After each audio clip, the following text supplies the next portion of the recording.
As Jesus and his disciples went on their way, he entered a village, and a woman named Martha received him into her house. And she had a sister called Mary, who sat at the Lord's feet and listened to his teaching. But Martha was distracted with much serving, and she went to him and said, "Lord, do you not care that my sister has left me to serve alone? Tell her then to help me."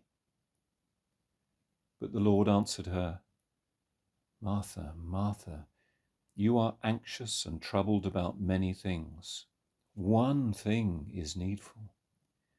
Mary has chosen the good portion, which shall not be taken away from her."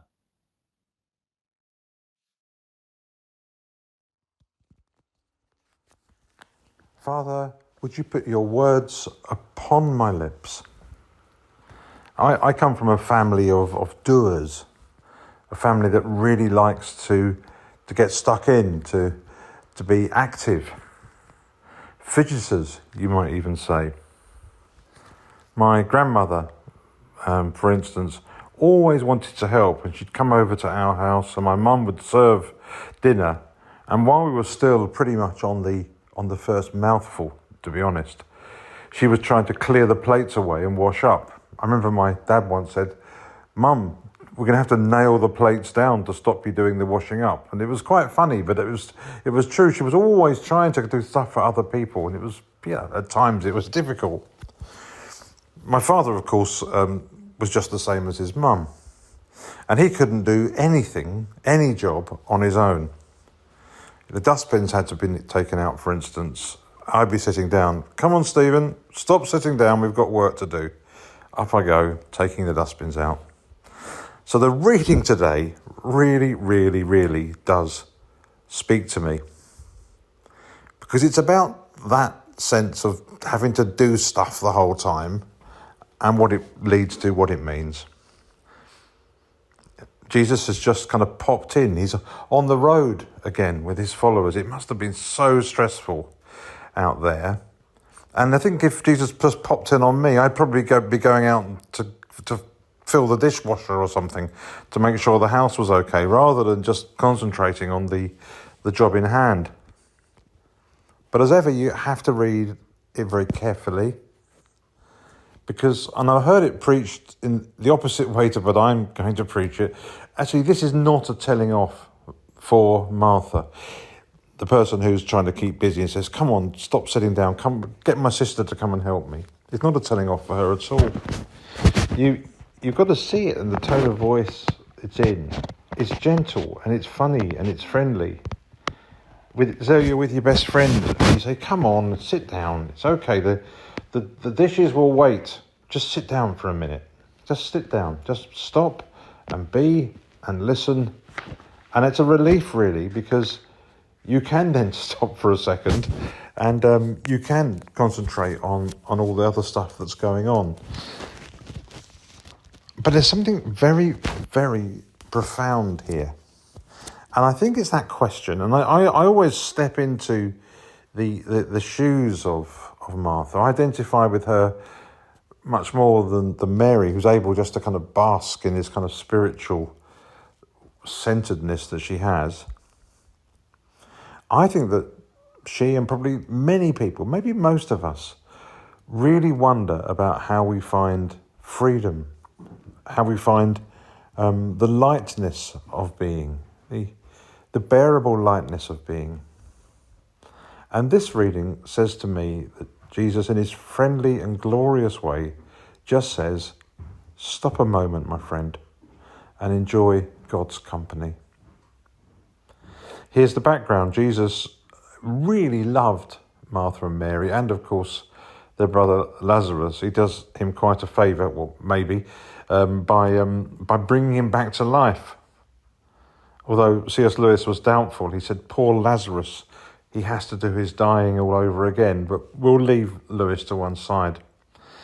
He appreciated them because out on that road it was hot and it was kind of crazy. There were people coming up to him the whole time, and he'd just pop in and see his friends. You can imagine that their house was, maybe it was cool and it was restful and he could just stop a bit and to eat And I think the thing he would have most enjoyed about going to the house was that he could be normal for a while. Martha and Mary were like sisters to him. And that's why I don't at all think he's telling her off. I think he's just gently chiding her, gently saying, come on, Martha, there's another way. Of course, it was a culture that valued and values hospitality. And Martha's doing exactly what was the right thing to do, what was needed. You can't really blame her. What she's doing is, I guess, something she's probably done throughout her life, is putting other people first. Just for a minute, just for a moment, Jesus seems to be saying, your work can stop. It's okay. It's okay. I'm here. Let's just stop and let's pause for a moment. I think it's saying this, and it's something I'm often struck, maybe I'm struck more and more the older that I get, really, is that things that seem important really pretty much aren't. And there's only really one thing which is important when everything else stops. And this is what Jesus says. He says, stop, take a breath and spend some time just to be close to the God of friendship and love and joy.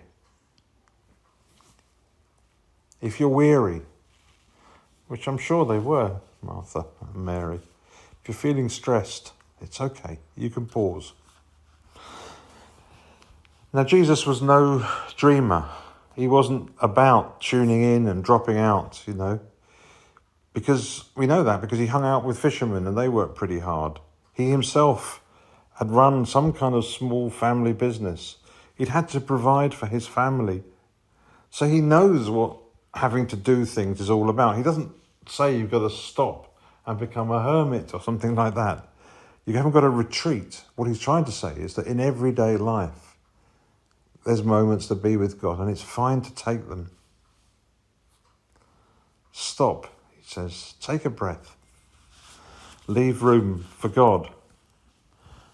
I remember the old Bishop of London, Richard Chartres, came to talk to us when we were just about to be ordained, and he was wonderful, actually. I still remember his talk. It was one of the talks I will always remember. And one of the things he said was, and at the time I didn't really understand it, but I think I do now. He said, there's something very Zen about Jesus. And this is one of those Zen kind of moments. Why? Because he says we're allowed to not be doing things and we can be peaceful with him, and that's going to recharge our batteries, and it's also the right thing to do. I think what he's saying really is that often our desires, the things that we think we have to keep doing, are too small. This is what C.S. Lewis said. He said, it's piteous, he said, that we spend our time on stuff when there's such a big, greater calling. But the strangeness of that calling is it doesn't all have to be about action. It's about being. Martha didn't need to do all the hospitality stuff. She might have done it for other guests, but at that moment she didn't need to do the hospitality stuff because she was called to enjoy the hospitality of God. And I find that quite a moving thing because, I've been known to get pretty revved up sometimes about little things. But that image and that hope, it's fine that in the busyness of life, there is a place where we can stop. Now, I grew up in a non-Christian house, and then when I became a Christian, it was in a church that was very busy. Goodness me, we had so much going on. And I sometimes think we were trying to kind of work our way up to heaven.